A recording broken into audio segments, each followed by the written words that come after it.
Badan Meteorologi, Klimatologi, dan Geofisika atau BMKG mengungkap potensi gempa megatrust yang bisa terjadi di Indonesia. Kepala Pusat Gempa Bumi dan Tsunami BMKG, Daryono, menyebut gempa megatrust bisa terjadi disebabkan oleh seismic gap megatrust Selat Sunda dan megatrust Mentawai Siberut. Menurut Daryono, megatrust Selat Sunda dapat berpotensi memicu terjadinya gempa dahsyat dengan magnitudo mencapai 8,7. Sementara megatrust Mentawai Siberut dapat menyebabkan gempa berkekuatan magnitudo hingga 8,9. Selain gempa berkekuatan tinggi, gempa megatrust juga disebut dapat memicu terjadinya tsunami jika sumber gempa terjadi di laut. Lantas, apa itu gempa megatrust?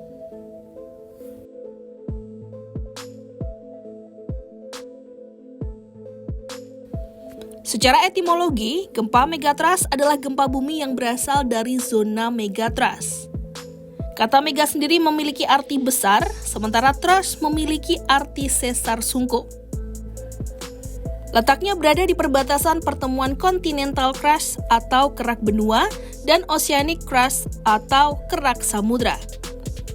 Menurut Daryono, gempa megatrust berpusat di bidang kontak antar lempeng dengan kedalaman kurang dari 45 hingga 50 km. Dalam hal ini, lempeng samudra yang menunjam ke bawah lempeng benua membentuk medan tegangan pada bidang kontak antar lempeng, yang kemudian dapat bergeser secara tiba-tiba hingga dapat memicu gempa.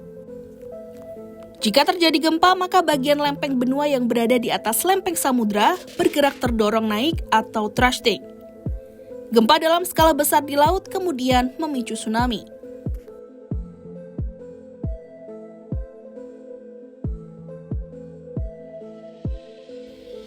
Di Indonesia, zona megatrust bukanlah hal baru. Zona sumber gempa ini sudah ada sejak jutaan tahun lalu, saat terbentuknya rangkaian busur kepulauan Indonesia. Zona megatrust berada di 6 zona subduksi aktif. Namun di Indonesia, potensi paling besar zona megatrust yakni berada di Selat Sunda dan Mentawai Siberut. Menurut BPBD Provinsi Jogja, aktivitas gempa yang bersumber di zona megatrust tidak selalu berkekuatan besar. Zona megatrust dapat membangkitkan gempa berbagai magnitudo dan kedalaman.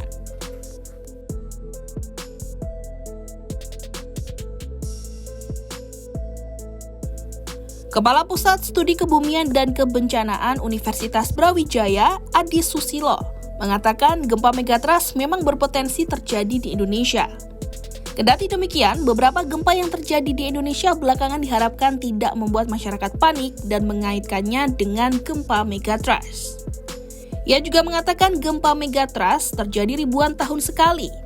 Menurut penelitian yang diterbitkan di berbagai jurnal, gempa megatrust baru terjadi ketika gempa berbarengan di sepanjang zona subduksi selatan Jawa.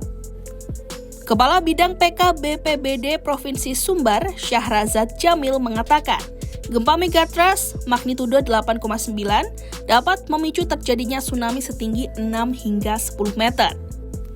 Melihat potensi bencana tersebut, pihaknya mempersiapkan mitigasi dengan menjadikan kawasan Gunung Padang sebagai tujuan evakuasi warga binaan apabila tsunami terjadi.